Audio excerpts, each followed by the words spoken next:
Hey, good afternoon, everybody.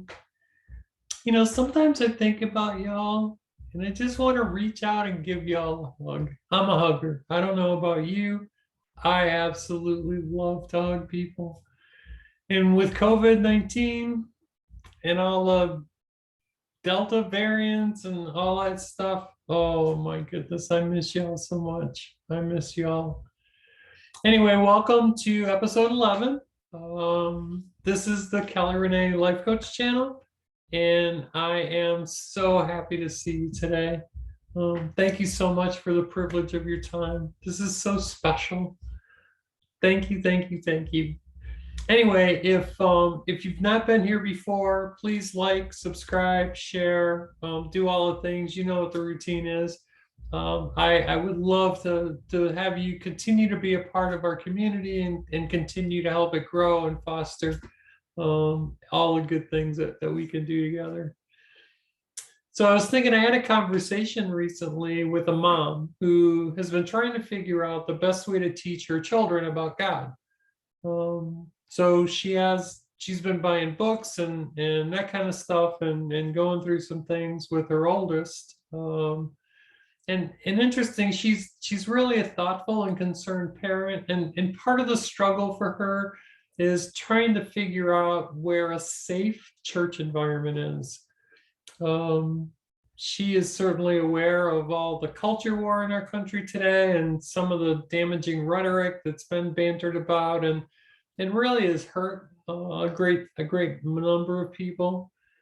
So picking a church today can be really difficult, and I get it. It's something that I have struggled with as well.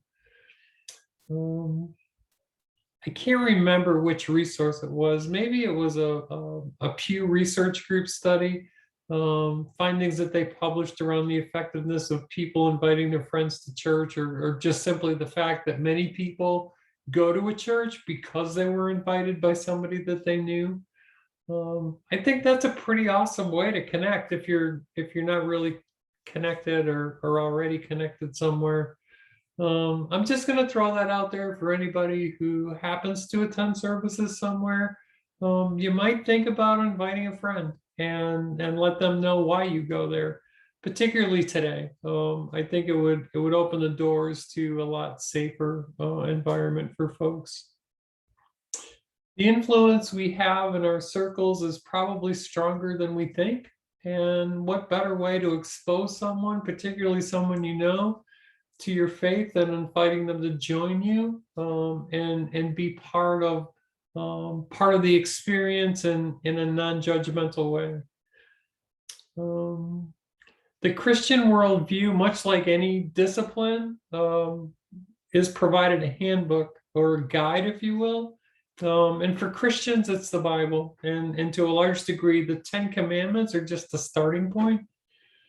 But the Bible tells us how we should live. And of course, depending on interpretations and context, it can get overwhelming, and I get that. But particularly because, at least for some people, those who tend to be more perfectionist and law-driven, we kind of drive ourselves crazy trying to check all the boxes, right? If you've grown up in an environment where performance was an important part of who you were, and validation that you received was based more on performance, then that becomes really scary and uncomfortable. And there are many fundamentalists, I like to call them perfectionists, that I think kind of get off track, right? Because it can feel like they forgot that there's a human factor involved and that people are not robots.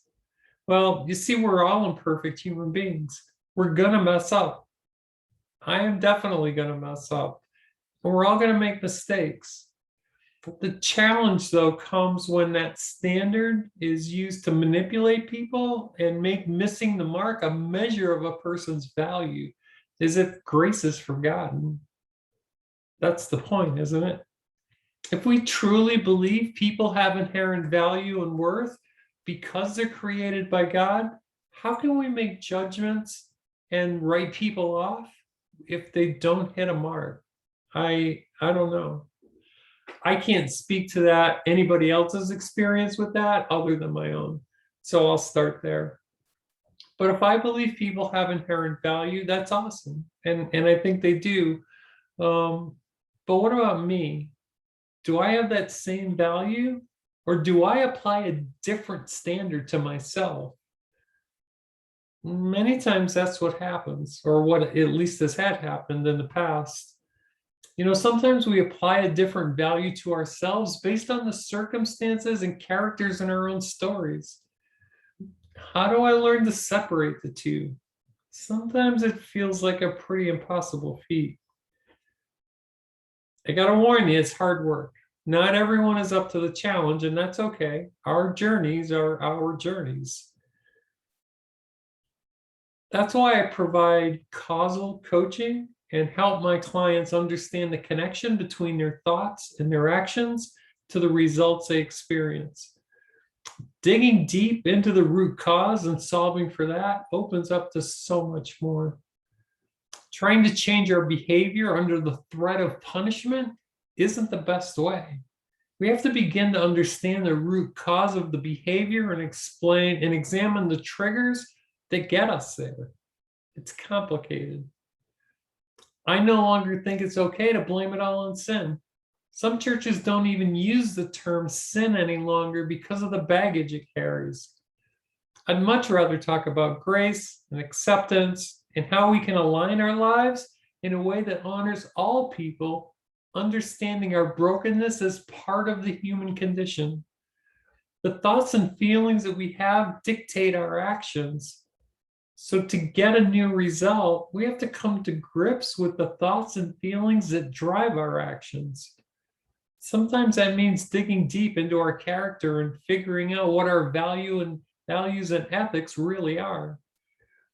As someone who grew up in a very conservative churched family, I thought I had a pretty good handle on these things until I looked for evidence in my own life and discovered that some of the stuff I thought I believed was really aspirational based on who I thought I should be. There's those shoulds again.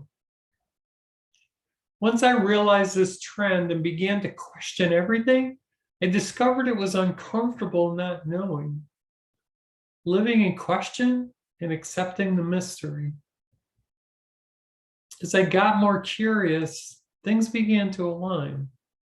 As I asked questions of myself and looked for evidence of the answers, it was easier to articulate the results. What I found is that I moved from aspirational values and ethics to my true values and ethics. That journey is difficult.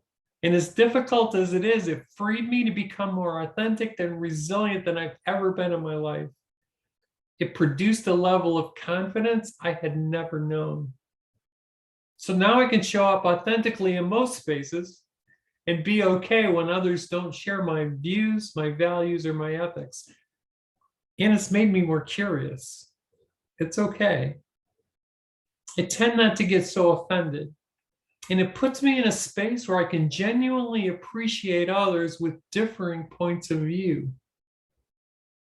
It's also opened doors to more productive dialogue. 4 things. Be curious, ask questions, listen to the answers without judgment, and respond thoughtfully. It takes practice, and I'm still learning. That's why my new group coaching program is called Figuring It Out, a resource for LGBTQIA+ people to help us live our most authentic lives. Stay tuned because it's going to be amazing. Hey, I'm thinking about y'all today. And remember, life's too short. Be kind. Do good. Until next time.